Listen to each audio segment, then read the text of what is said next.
चलिए ओके है। चलिए ध्यान दीजिए, पिछले क्लास में हम लोग जो जो पढ़े सब एक नजर हम लोग लास्ट तेजी में देख लें।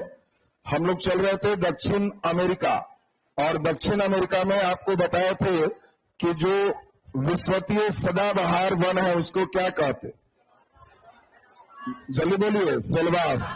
सेल्वास आपको याद है, विश्वतीय सदाबहार वन है। ये लानूस क्या है? उष्ण कटिबंधीय घास का मैदान लानोस है, और कैंपोस भी उष्ण कटिबंधीय घास का मैदान है। कैंपोस किस देश में है? ब्राजील में है। तो पिछले क्लास सिखाए थे। ये पूरा कौन सा पर्वत है? एंडीज पर्वत। विश्व में लंबाई की दृष्टि से कैमा, जल्दी बोलिए, पहला। वर्ल्ड में लंबाई की दृष्टि से पहला पर्वत है कौन? एंडीज पर्वत श्रेणी। चलिए इसके बाद आपको कुछ झील भी पढ़ाए थे, सभी को याद होगा। यहाँ पे अटकामा मरुस्थल, अटकामा बताए थे विश्व का सबसे शुष्क मरुस्थल। इसी में एक जगह था एरिका। एरिका विश्व का सबसे शुष्क स्थल था। याद आ गया सबको ना? नेक्स्ट हम लोग देखें इसी में अगला नंबर, आपको नदी भी सब हम बताए थे। यह नदी का नाम क्या है? अमेजन। ए सहायक पुरुष, ए मडिरा, ए जापुरा। सबसे बड़ा झील कौन है? माराकाइबो झील। याद आ गया? यहाँ पे हम लोग देखे थे पोपोले, और यहीं पर देखे थे टिटिकाका झील। झील भी आपको पढ़ाया हुआ है। ये आपको बताए थे कि पराग्वे,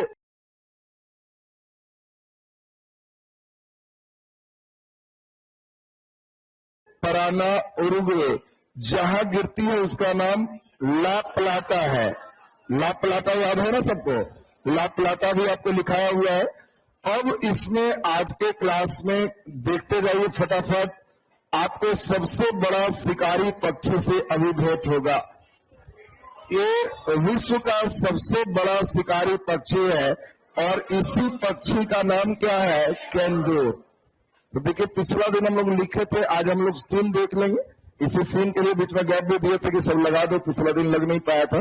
तो ये बताइए इस पक्षी का नाम क्या हो गया? कैंडोर।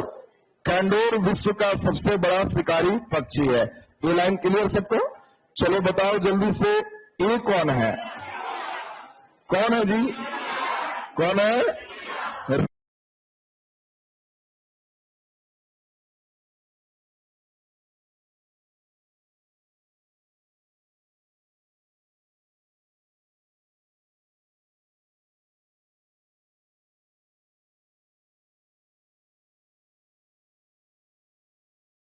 रिया, नहीं उड़ने वाली पक्षी। इसी के जैसा शुतुरमुर्ग। शुतुरमुर्ग कहां पाया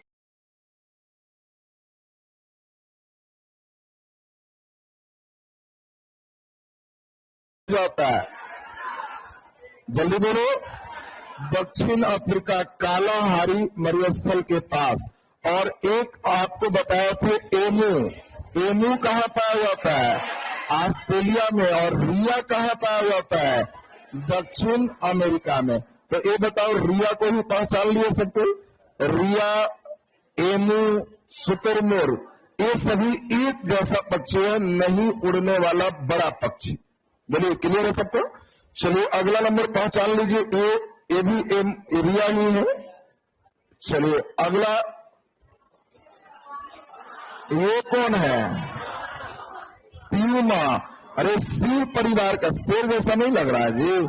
तुम लोग जगुआर कर रहे, तेंदुआ है। सिंह परिवार का दक्षिण अमेरिका में कौन है? प्यूमा। ये प्यूमा है, पहाड़ों पर रहता है, और पहाड़ों पर ही जो जो बकरी है, भेड़ है, तो उसको ही दौड़ा के पहाड़ से नीचे गिरा के खत्म कर दिया और आराम से शिकार कर ली। ये सिंह परिवार का एक है जीव जिसका नाम प्यूमा है। बोलो ये जगुआर है। ये देखो जगुआर, तेंदुआ, चीता जैसा जगुआर हो गया। इसके बाद हम लोग देखें यह कौन है? हाँ, इनका जीव देखने के लिए आपको आज रखे हैं। ये जीव यहां से यहां तक जो देख रहे हो, इतनी लंबी जीव क्यों है? चींटी को खाने के लिए।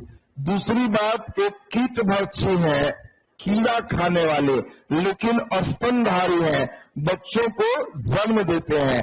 ये आपका एंट ईटर है। देख लो कितना बढ़िया एक चींटी के घर को खाने की तैयारी कर रहा है। ये एंट ईटर है, ये मिट्टी के चींटी का घर है। ये लंबा थुथुना है, अपने पंजा से एक जगह रगड़ दिए, थोड़ा सा छेद, बाकी जीव तो इनका देख ही लिए कितना छोटा है, आराम से अंदर भेज के लसलसा है, लपेट लपेट के पूरा चींटी खा जाते। तो अब बताओ, दक्षिण अमेरिका के एंट ईटर तो देख लिए सबको। इसके बाद आप सभी लोग जान गए हैं, अगला एक और विचित्र प्राणी देखने जा रहे हैं, आर्मेडिलो। ये भी कीड़ा खाता है और बच्चे को जन्म देता है। खतरा होने पर एक गोल हो जाता है, कछुआ से भी हाई लेवल का सिक्योरिटी है। और ये आर्मेडिलो को देख लीजिए, यही आर्मेडिलो है। देख लीजिए, एक कवच है इनका, और ये आर्मेडिलो है। ये भी चींटी ही मेन खाते हैं, छोटे छोटे कीटभक्षी ये सब है, तो छोटे छोटे कीड़ा ही खाते हैं। और अगर खतरा हो गया तो जो ये लंबा देख रहे हैं, ये देखिए फर्स्ट क्लास के गेंद तैयार हो जाए। देखिए आर्मेडिलो का कितना बेजोड़ कवच है। शुरुआत में ऐसे चल रहा है, इनको लगा कि थोड़ा खतरा है तो हल्का गोल हुए, और है तो और गोल, लगा कि ना एकदम भयंकर खतरा है तो फर्स्ट क्लास चारों तरफ से पैक। अब इसको न शेर कुछ कर सकता, न भालू, न पूमा, क्योंकि ये काफी कठोर है, बुलेट प्रूफ जैकेट जैसा, गोली भी पार नहीं करे। तो अब आप समझ गए होंगे आर्मेडिलो कितना सेफ्टी सुरक्षा में है, गोल होने वाला। पूछा जाए कौन जीव है जो खतरा पाके गोल हो जाता है? आर्मेडिलो। कछुआ नहीं करना, कछुआ तो जैसे वैसे ही रह जाता। आर्मेडिलो किस महादेश के प्राणी है? ये दक्षिण अमेरिका के हैं। और आर्मेडिलो स्तनधारी कीटभक्षी। बोलिए, क्लियर है सबको? चलिए अगले नंबर हम लोग बारी चले। ये कौन है? यही लामा है, ऊंट परिवार का। लामा पिछले दिन बताया थे ना, ऊंट परिवार का यही लामा है। देख लो, एकदम लगेगा कि हम भी घर में अपना बांध लें। देख रहे हैं, ये छोटे लामा है। और एक जंगली लामा भी आपको बताए थे, जैसे गाय जैसा नीलगाय, ये जंगली लामा। तो लामा भी आप लोग देख लिए। तो अब सभी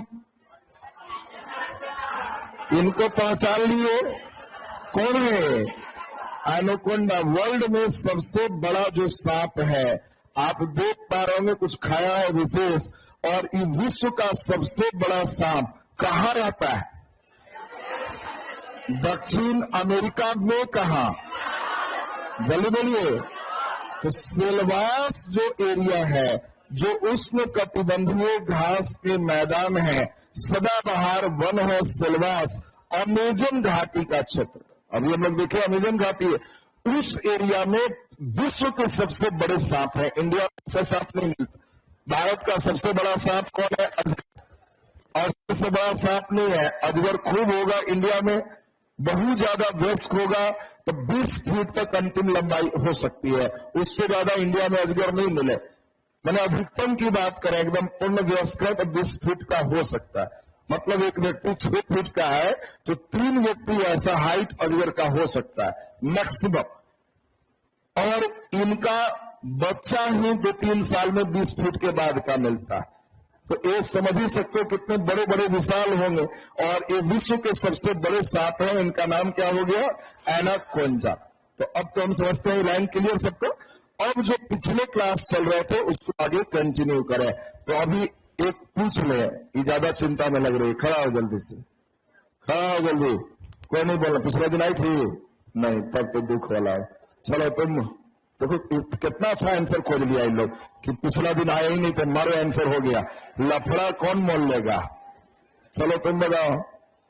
सब तो बड़ा तेज है जी। चलो कोई नहीं बोलना, सिर्फ इसके लिए है। बोलो इसका नाम। पूमा। किस परिवार का है? सिंह परिवार का। बैठ जाइए, बोलो। नहीं आए थे, बड़ा बेजोड़ आंसर रख लो तुम लग रहे। तुम बोलो। तुम भी नहीं थे? अरे तो आया कौन था रे? दिन भारा पूरा भरा हुआ लग रहा था जी। सब तो बड़ा बेजोड़ आंसर सब रखा है। चलो तुम बताओ, चलो बोलो इसका नाम। शुतुरमुर्ग है कि एमू है? एमू। रिया, अभी ना बोले थे रिया, बैठ जाओ। चलिए अब हम लोग पिछले दिन कृषि चले थे। बहुत खुश नजर आ रही, खड़ा हो जाओ, तुम्हारा जतरा भी हम ठीक कर देते हैं। चलो कोई नहीं बोलना, सिर्फ इसके लिए है इसका नाम अभी बताया, कोई नहीं बोलेगा। नहीं आया ना तुमको? गजब है सब जी। क्या नाम है इसका? आर्मेडिलो। सब यही याद कर, घर में तुम लोग को छुट्टी का है, व्यस्त आदमी हो सब, यही याद करेगा एकदम। बढ़िया। क्या नाम है इसका? आर्मेडिलो। आर्मेडिलो की खासियत क्या है? गोल घूमना, स्तनधारी और कीटभक्षी, तीनों खासियत ध्यान रखेगा। चलो अब लिख रही आर्मेडिलो। तुम आर्मेडिलो को तुमने देख लिखा हुआ होगा, वो नहीं आए थे, वो तुम अभी है। कुछ था क्या कर रहे सब नागत मारी और सब थोक भाव में सब। चलिए अब हम लोग कृषि की बात चलेंगे। पिछले दिन कृषि में कहवा हो गया था, है ना? चलिए नीचे लिख दीजिए, कहवा के बाद नीचे आगे स्थित बढ़ाए।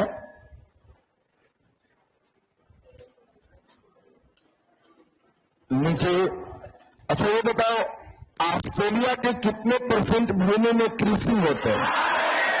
ऑस्ट्रेलिया में 4%। अच्छा दक्षिण अमेरिका में? नहीं, तो दक्षिण अमेरिका के 10% भूभाग पर कृषि कार्य किए जाते। मैंने दक्षिण अमेरिका की अगर ओवरऑल बात करें तो खेती कितने % भाग में? 10%।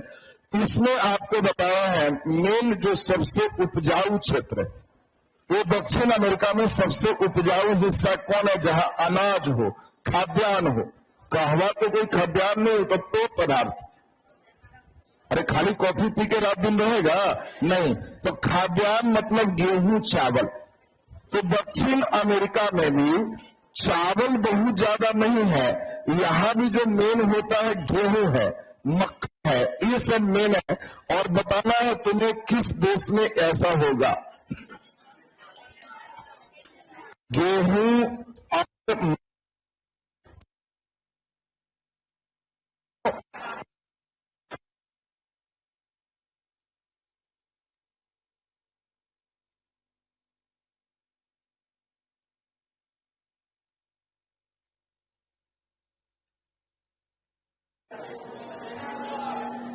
चिल्ली में तो अभी नहीं सुना था जी, सबसे शुष्क क्षेत्र अटकामा मरुस्थल। आज चिल्ली में चले तुम गेहूं लगाने, चिल्ली में होगा? नहीं, कहा? अच्छा, तो अर्जेंटीना आपका सही आंसर था, क्योंकि घास के मैदान में ही गेहूं ज्यादा होते हैं। उधर तुमको याद होगा डाउन्स में, याद है गेहूं, इधर भी अर्जेंटीना में पंपास का मैदान है और वहीं पे सबसे ज्यादा गेहूं और मक्का होते। नीचे डैश पे लिख दीजिए, डैश दो और स्टार लगा के लिखो, दक्षिण अमेरिका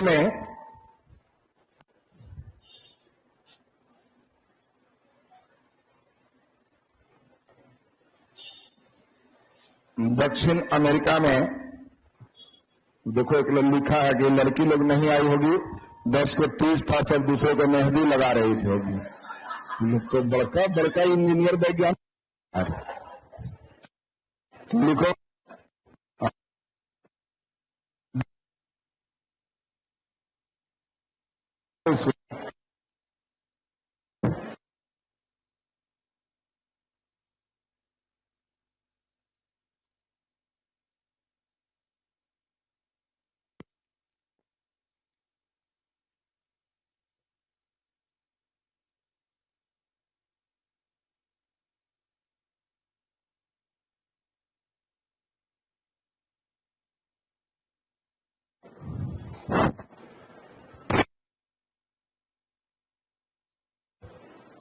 चलिए इसमें दक्षिण अमेरिका में कुल भूभाग के, दक्षिण अमेरिका में कुल भूभाग के 10% भाग पर दक्षिण अमेरिका में कुल भूभाग के 10% भाग पर कृषि कार्य किए जाते हैं। कृषि कार्य किए जाते हैं।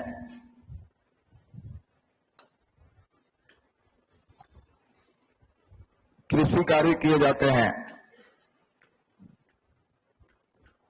नीचे डैश देखिए, दक्षिण अमेरिका का सबसे प्रमुख खाद्यान्न, दक्षिण अमेरिका का सबसे प्रमुख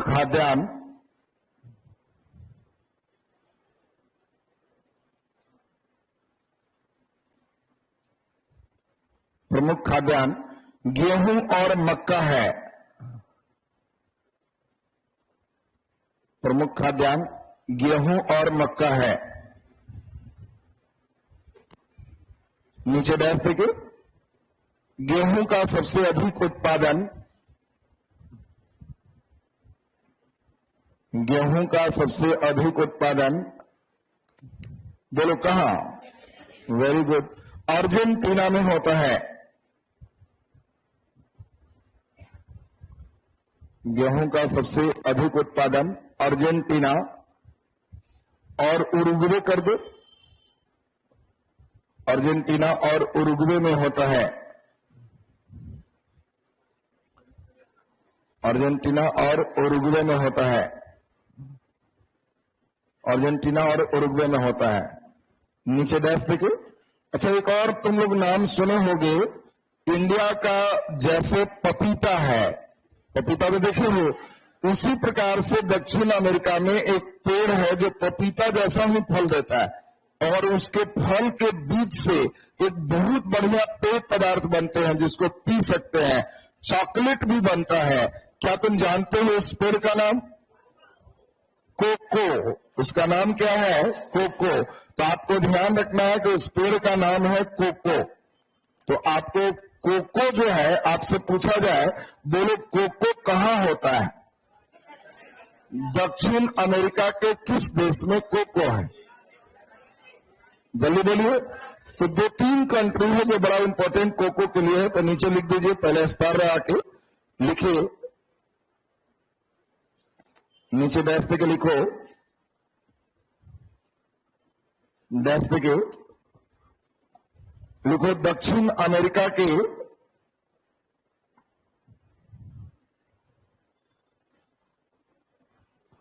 दक्षिण अमेरिका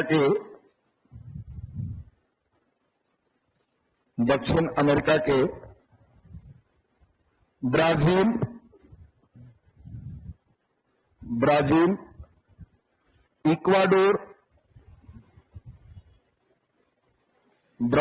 इक्वाडोर में पपीते के जैसा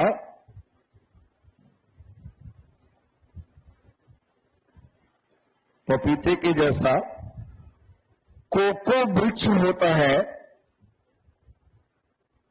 कोको वृक्ष होता है।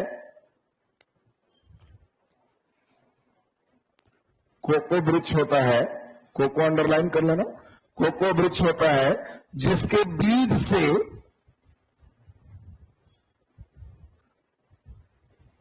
बीज से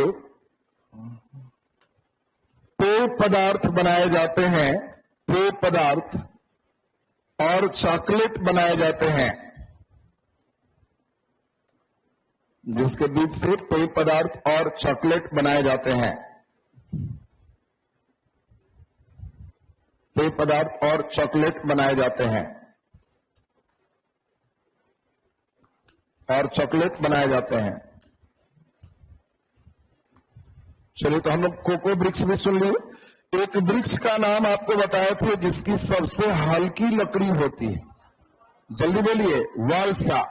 वालसा एक वृक्ष है जिस वृक्ष से सबसे हल्की लकड़ी निकलती है और इसी लकड़ी से आपको बताए थे कॉर्क के पीछे लगाए जाते हैं, नाव बनाए जाते हैं। तो नीचे डैश पे लिख दीजिए, दक्षिण अमेरिका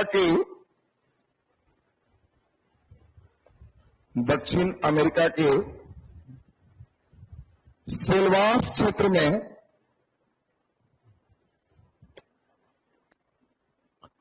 दक्षिण अमेरिका के सिलवास क्षेत्र में सबसे हल्की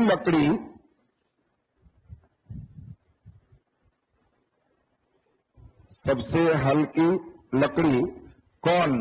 वालसा। वालसा प्राप्त होते हैं,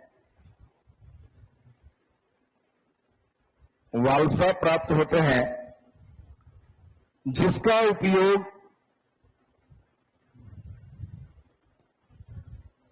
उपयोग बैडमिंटन के कॉर्क बनाने में, जिसका उपयोग बैडमिंटन के कॉर्क बनाने में, बैडमिंटन के कॉर्क बनाने में, नाव बनाने में करते हैं। नाव बनाने में करते हैं। चलिए हम लोग सुनेंगे।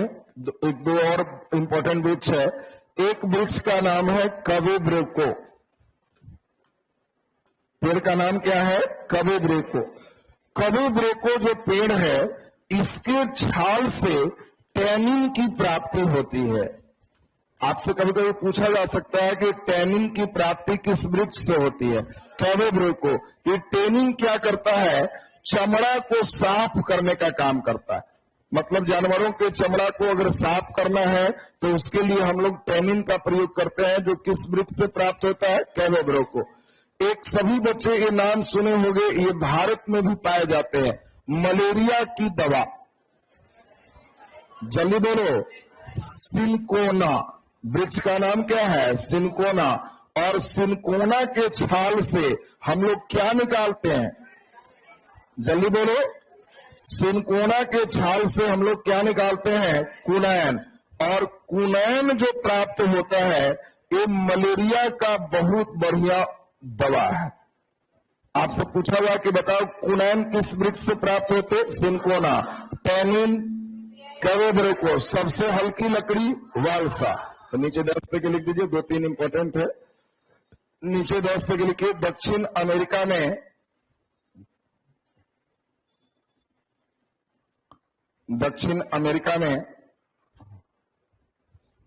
कवे ब्रेको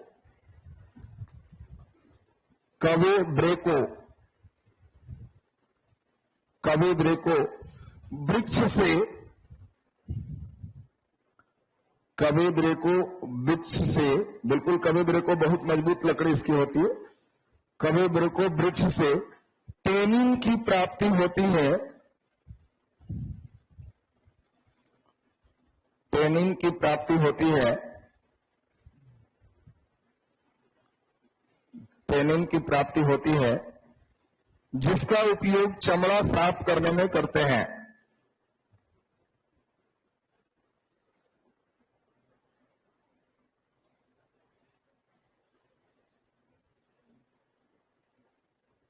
जिसका उपयोग चमड़ा साफ करने में करते हैं।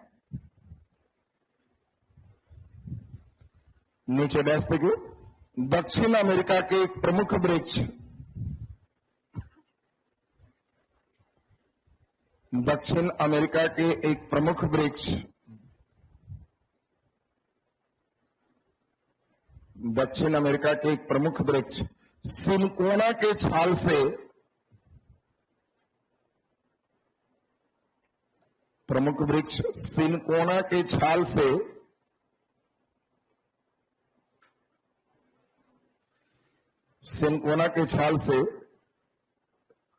कुनैन प्राप्त होते हैं।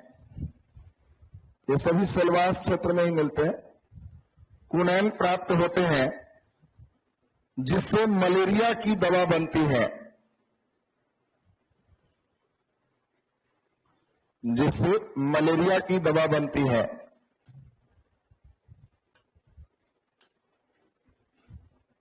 मलेरिया की दवा बनती है।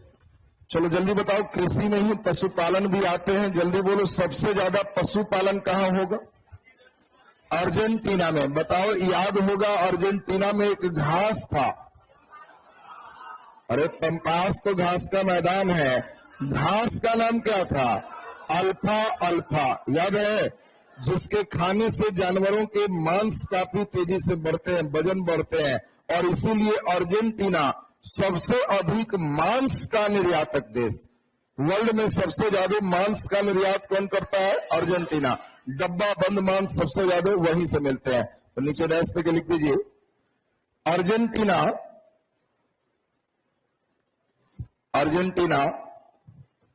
में अल्फा अल्फा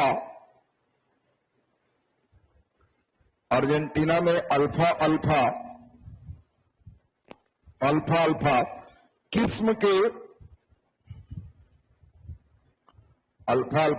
के घास का उत्पादन होता है।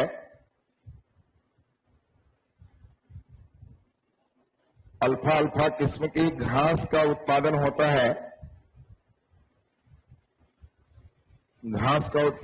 है। जिसे खाने से जानवरों के वजन काफी तेजी से बढ़ते हैं। जिसे खाने से जानवरों के वजन काफी तेजी से बढ़ते हैं। जानवरों के वजन काफी तेजी से बढ़ते हैं। नीचे स्टार लगा के दस्ते के लिखो, विश्व में सबसे अधिक डब्बा बंद मांस का निर्यात, विश्व में सबसे अधिक डब्बा बंद मांस का निर्यात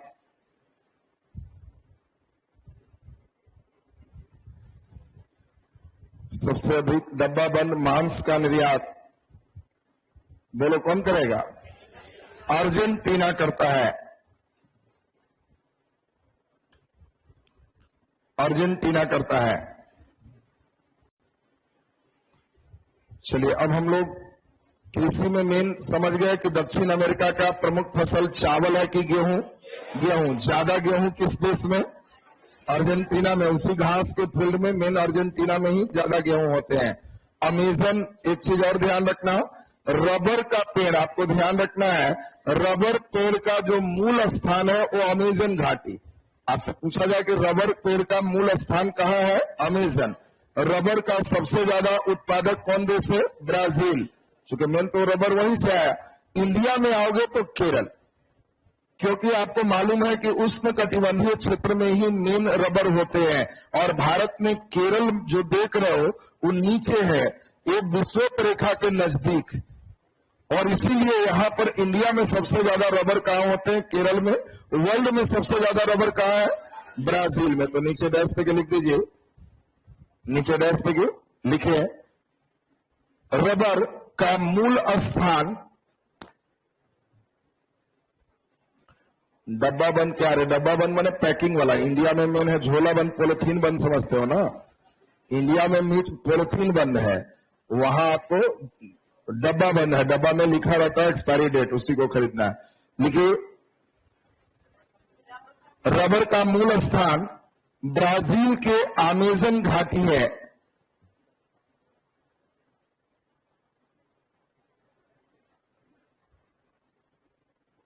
ब्राजील की अमेजन घाटी है। अमेजन घाटी है। नीचे डैश पे लिख दीजिए, विश्व में सर्वाधिक रबर का उत्पादन, विश्व में सर्वाधिक रबर का उत्पादन,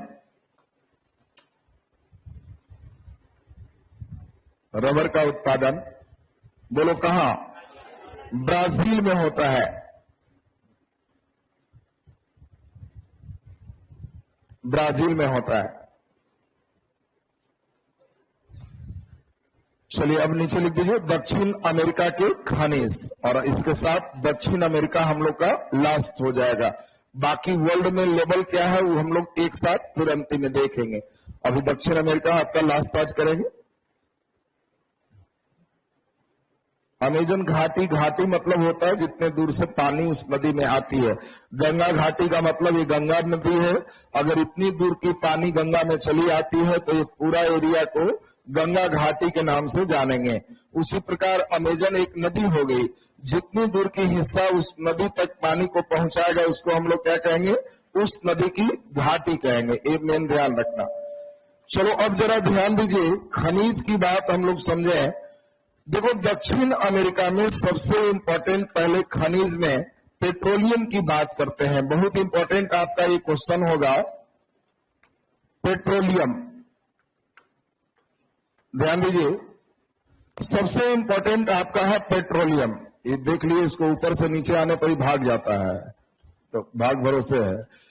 पेट्रोलियम देखो, आपको मालूम है कि जो भी कंट्री पेट्रोलियम का ज्यादा उत्पादन करेंगे वो पेट्रोलियम का निर्यात करेंगे। और इसके लिए आप जानते हो कि एक ऑर्गेनाइजेशन है, संगठन है। कैसा संगठन? तो ऑर्गेनाइजेशन ऑफ पेट्रोलियम जो है, आप जानते हैं इसमें ओपेक कंट्री। ओपेक का मतलब क्या हो गया? Organisation of petroleum exporting country. तो पेट्रोलियम के निर्यात करने वाले देशों का एक समूह है, संगठन है। और इसमें एक अच्छी बात क्या है, दक्षिण अमेरिका का केवल 2 देश ही ओपेक का सदस्य है, इसलिए दुलरुआ ज्यादा। देखो कभी भी अगर इंटरनेशनल ऑर्गेनाइजेशन आएगा तो ओपेक में कई सदस्य, लेकिन दक्षिण अमेरिका के केवल 2 ही ऐसे देश हैं जो पेट्रोलियम का निर्यात करते हैं और ओपेक का सदस्य हैं। बोलो ये 2 देश कौन कौन है? वेनेजुएला और इक्वाडोर। वेनेजुएला और इक्वाडोर जो है, ये दोनों देश ऐसा है जो ओपेक के सदस्य हैं। अब क्वेश्चन है, दक्षिण अमेरिका के किस देश में सबसे ज्यादा पेट्रोलियम का उत्पादन होता है? जल्दी बोलिए। तो दक्षिण अमेरिका में वेनेजुएला में सबसे ज्यादा पेट्रोलियम का उत्पादन होता है। लेकिन वेनेजुएला के साथ साथ इक्वाडोर, ये 2 कंट्री ऐसे हैं जो ओपेक के सदस्य। अगला 2 कंट्री और है जो लाइन में है, आने वाले समय में ओपेक के सदस्य बन सकते हैं, जिसमें एक इंपॉर्टेंट देश आप अभी देखिए, ब्राजील। ब्राजील जो देख रहे हो, बोलीविया जो देख रहे हो, इन लोग के यहां भी पेट्रोलियम का उत्पादन है, लेकिन अभी सदस्य नहीं बने। तो नीचे दक्षिण अमेरिका के खनिज में नीचे स्टार लगा के डैश के लिखिए, बहुत इंपॉर्टेंट ये लाइन है, लिखिए दक्षिण अमेरिका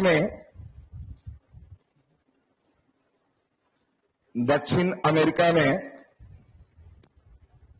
वेनेजुएला और इक्वाडोर, वेनेजुएला और इक्वाडोर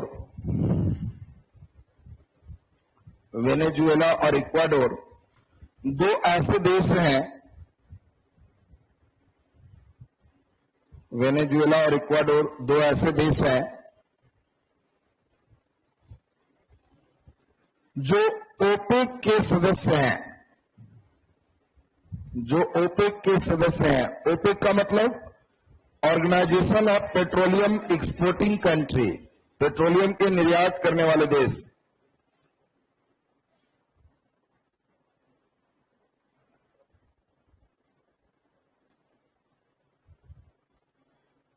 जो ओपेक के सदस्य हैं, नीचे डैश करके लिख दीजिए, दक्षिण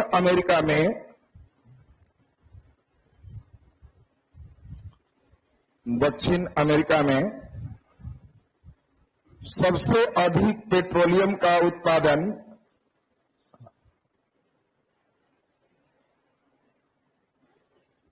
दक्षिण अमेरिका में सबसे अधिक पेट्रोलियम का उत्पादन, बोलो कहां होता है? वेनेजुएला में होता है।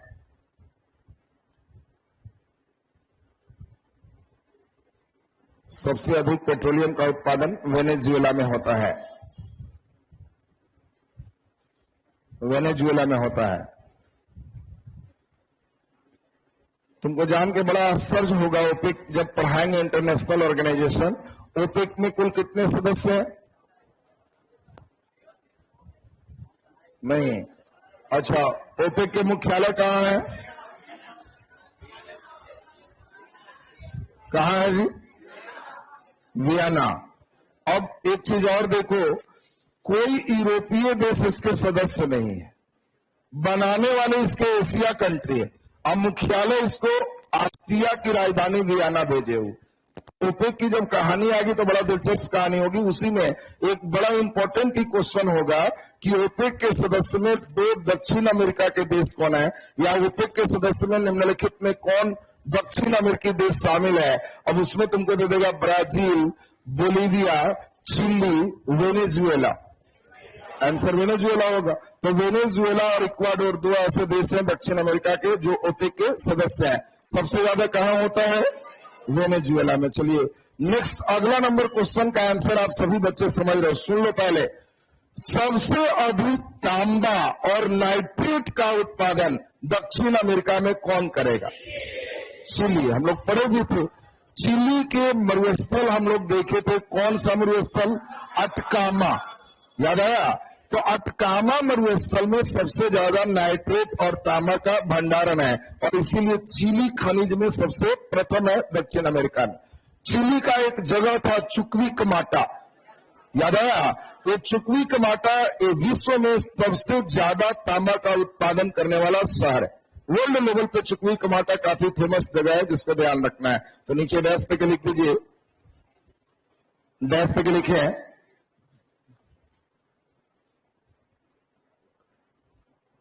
लिखिए तांबा और नाइट्रेट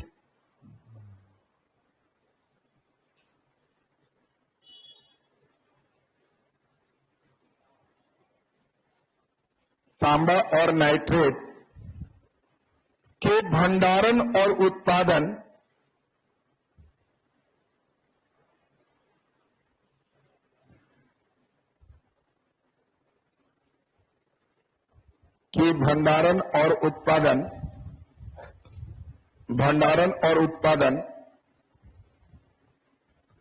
में सबसे प्रमुख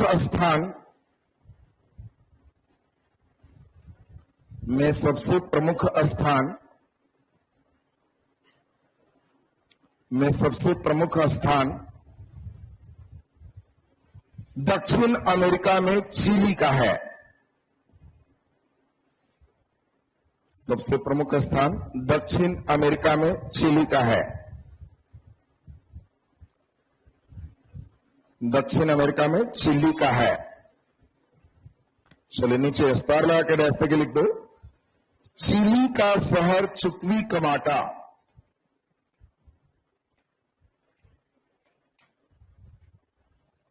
चिली का शहर चुक्विकमाटा। चिली का शहर चुक्विकमाटा विश्व में सबसे अधिक तांबा का उत्पादन करने वाला शहर है। विश्व में सबसे अधिक तांबा का उत्पादन करने वाला शहर है। विश्व में सबसे अधिक तांबा का उत्पादन करने वाला शहर है। चलिए हम लोग जरा 1-2 और ध्यान दे दो।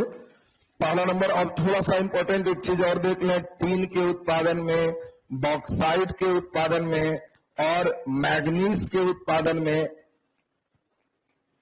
जैसे आप इंडियन पढ़ रहे हो तो बताओ, इंडियन में सभी बच्चे जानते हो बॉक्साइट सबसे ज्यादा भारत में कहां? बोलो। मैग्नीज भारत में सबसे ज्यादा कहां? जल्दी बोलो जी। उड़ीसा। तो आपको इंडिया जब पढ़ोगे तो ध्यान रखना है, यहां इंडिया में मैग्नीज और बॉक्साइट कहां है? उड़ीसा। उसी तरह से वहां जब पढ़ोगे तो टीन के उत्पादन में दक्षिण अमेरिका में प्रथम स्थान किस देश का? जल्दी बोलो। तो आपको ध्यान रखना कि टीन बहुत ज्यादा धन धन बोलता है। अरे टीन में मारोगे तो बोलेगा ना कैसे? तो इसीलिए टीन में बोलेगा बोलीविया, बोलेगा तो बोलीविया। पूछेंगे दक्षिण अमेरिका में सबसे ज्यादा टीन, तो कहना सर टीन बोलता बहुत है, तो आंसर क्या हो जाएगा? बोलीविया। तो नीचे डैश तक लिख दीजिए, डैश तक लिख दीजिए, टीन के उत्पादन में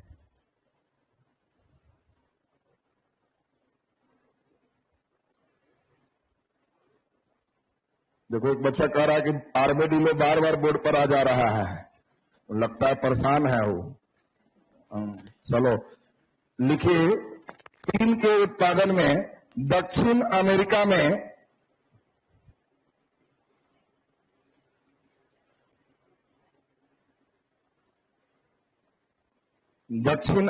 में प्रथम स्थान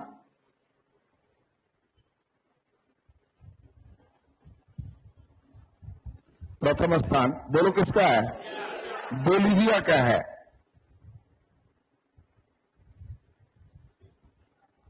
वर्ल्ड वाला सब पढ़ लोगे तब एक साथ, है ना। अभी हम लोग महादेश वाइज करेंगे और वर्ल्ड वाला क्या करेंगे एक साथ। जब पूरे पढ़ लोगे तब होगा कि कौन वर्ल्ड में प्रथम, तो हम लोग का लॉक हो जाएगा। अब इसमें ध्यान देते जाएं, बॉक्साइट के उत्पादन में तो ध्यान एक ही चीज रखना कि बॉक्साइट माने एक आदमी को हम समझा रहे थे कि भाई गोदरेज ले लो, लेकिन उसको सूर चढ़ा हुआ कि ना हम बक्स से खरीदवे करेंगे। उसको समझा रहे हैं कि गोदरेज ले लो, लेकिन उसको सूर चढ़ा हुआ है। किस चीज का सूर है? बक्सा लेने का। तो दक्षिण अमेरिका में जब बॉक्साइट बोलेंगे तो कहना कि जी बक्सा लेने का सूर चढ़ा हुआ है। और देश कौन हो गया? सूरीनाम। एकदम आपका क्लियर हो गया। तो जब हम कहेंगे बॉक्साइट उत्पादन में प्रथम स्थान सूरीनाम, तो नीचे लिख दीजिए दक्षिण अमेरिका में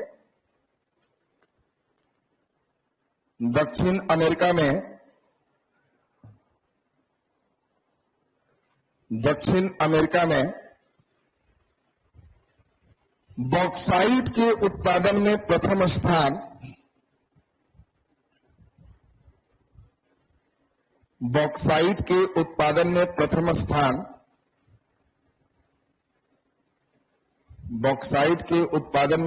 स्थान बोलो किसका है? सूरीनाम का है।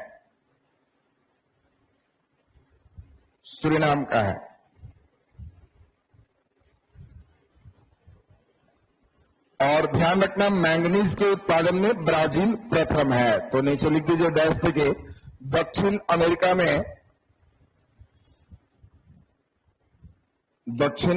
में मैंगनीज के उत्पादन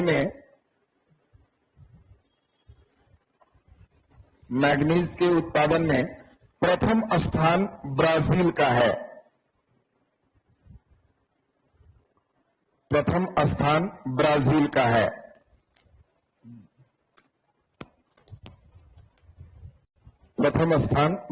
है। चलिए नीचे अब स्टार लगा के हेडिंग दे दो उत्तरी अमेरिका। और आज बेसिक हल्का सुनेगा। पिछले बार का बीपीएससी का क्वेश्चन था इसी से, उत्तरी अमेरिका से ग्रीनलैंड पर किस देश का अधिकार? हाँ, ये पिछले साल का बीपीएससी का क्वेश्चन आया। तो तुम जो एक एक करके पढ़ रहे हो एकदम डिटेल उसको खोजता है। नीचे हेडिंग दे दीजिए उत्तरी अमेरिका। और सुन लो, अगले उत्तरी अमेरिका का मानचित्र लेके सब लोग आएगा राजनीतिक मानचित्र। और एक एक करके हम लोग उत्तरी अमेरिका के सभी देश को अगले दिन सुनेंगे। उत्तरी अमेरिका अगला दिन बेसिक कंप्लीट, तब एक एक करके कंट्री वाइज डिटेल चलेगा। तो अगले दिन का जो क्लास है आपका दोनों क्लास लगा देते हैं, फिजिक्स भी और भूगोल भी, उधर भी आर स्पेशल। ठीक है, तो कल से आपका तीनों जो सेक्शन है आपका तीनों कवर हो जाएगा। तो कल का क्लास इंपॉर्टेंट हो जाएगा, आपका तीनों सेक्शन चलेगा। कल भी आपका क्लास हमको लगता है 5 बजे से ही इधर शुरू करते हैं। ठीक है, तो इधर 5 बजे से ही कर लेते हैं। और ध्यान दो, मेन क्लास 5 से ही लगभग 7:45 बजे तक करेंगे। 5 से 7:45 ये चलेगा। और जैसे ही बीपीएससी नोटिफिकेशन आएंगे तो नया बैच शुरू होगा और वह पूरा रिवीजन कोर्सेस होगा। फिर से एंशिएंट पूरा पढ़ाएंगे, मेडाइवल भी पढ़ाएंगे, मॉडर्न भी पढ़ाएंगे, इंडियन ज्योग्राफी भी होगा, सब पूरा होगा। उसमें हम ही मेन वर्क करेंगे और 3 से 5 करेंगे। तो वह बैच होगा 3 से 5। बाकी जो टीचर है उन लोग को केवल सैटरडे संडे दे देंगे, अपना आराम से पढ़ाते रहिए। हम अपना सोमवार से शुक्रवार 3 बजे से लेकर 7:45 बजे तक नॉन स्टॉप रहेगा। बात समझ गया ना? तो यही रूटीन आपका लगभग सेट रहेगा, तो सही रहेगा। चलिए, तो इसमें ध्यान दीजिए टेस्ट का, बस आने दो। टेस्ट सीरीज और स्पेशल लॉन्च ही कर देंगे। टेस्ट सीरीज स्पेशल लॉन्च ही हो जाएगा। जो बच्चे टेस्ट भी देना है, जो एकदम रेस वाले हैं, लोग बैठ के टेस्ट भी देते जाओगे और विथ डिस्कशन हो जाएगा। इधर हमारा क्लास जो है, इधर कई जगह जो अभी कर रहा है सेमिनार, उसके कारण थोड़ा सा व्यस्तता बहुत बढ़ गई, तो इसी कारण यूट्यूब पर अभी नहीं आ रहे हैं, क्योंकि अभी व्यस्तता, हम आज क्लास लेने की भी स्थिति में नहीं थी। मैंने एक पालीगंज वाला जो क्लास में गए, वहां माइक ही धोखा दे दिया और बच्चे लगभग 1000 की संख्या में रहे। अब उनको बिना माइक ही चिल्ला के 2-3 घंटा फॉर्म में हम बोल तो दिए, लेकिन उसके बाद जब निकले तो हमारी हालत खराब हो गई। अब फिर उसके बाद बुखार में 101 डिग्री में फिर हम गया जाके वहां पे वर्कशॉप दी। 101 डिग्री हम थर्मामीटर से नापे, लेकिन घर में किसी को नहीं बोले कि हम बुखार में है, नहीं तो कोई जाने ही नहीं देता। अब हम देखे गया बोला हुआ तो 101 डिग्री में वहां 2 घंटा स्पेशल क्लास दिए, फिर हम